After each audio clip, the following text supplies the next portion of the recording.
3 meses en la escuela del Espíritu, 10ª semana, 6º día.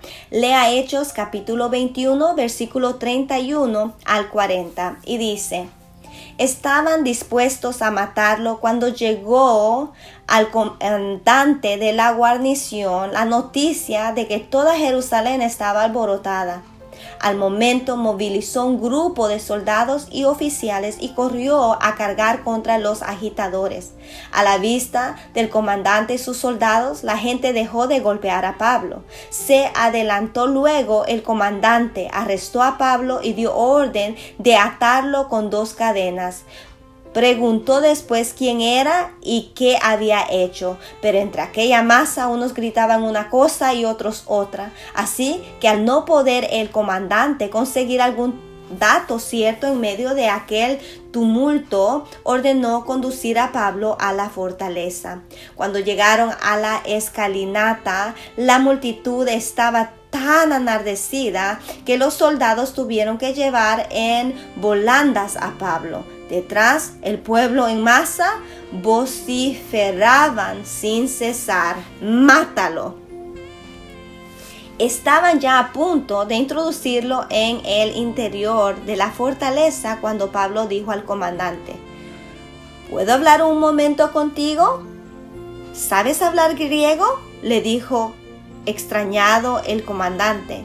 Entonces, ¿no eres tú el egipcio que hace unos días provocó una revuelta y se fue al desierto con 4,000 guerrilleros?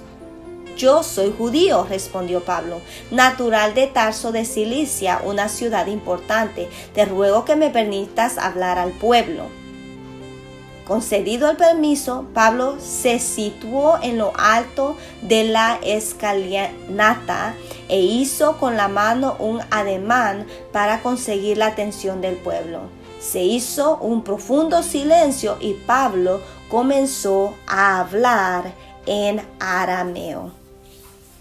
Veamos.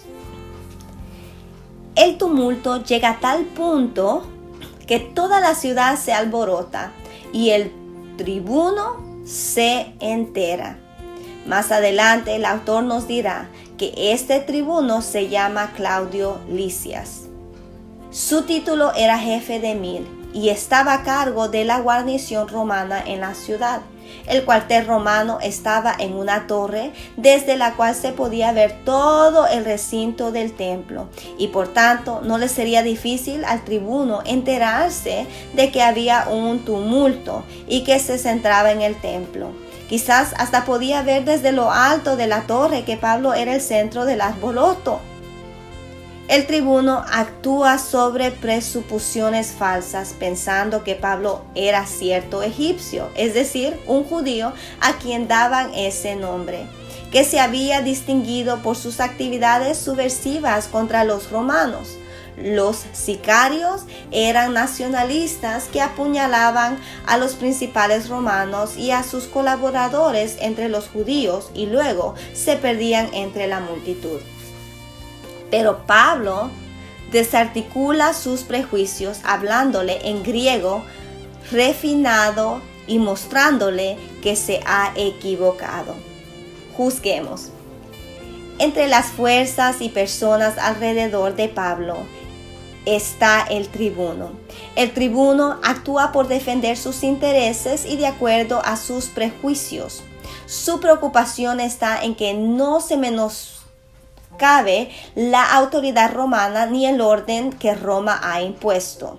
Su prejuicio le hace pensar que todo cuanto sucede en Jerusalén tiene que ver con ese interés suyo y que cualquiera que produzca algún alboroto o conmoción tiene que ser el egipcio o uno de sus sicarios.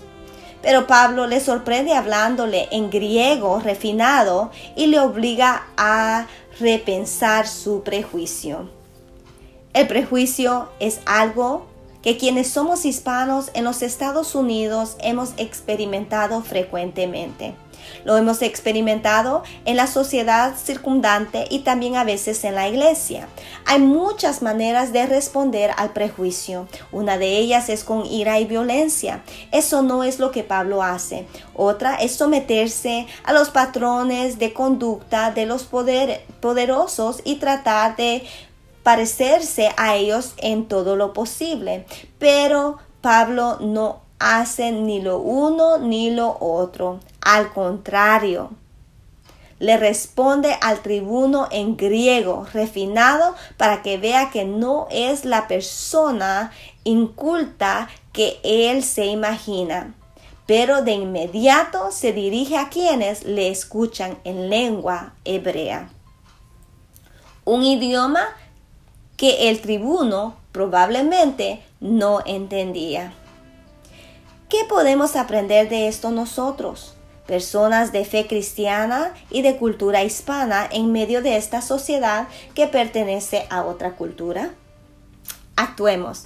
Medite sobre la pregunta que acaba de plantarse. Anote sus conclusiones, así como aquellos puntos en que no haya llegado a una conclusión definitiva. Discútalo con otras personas de fe.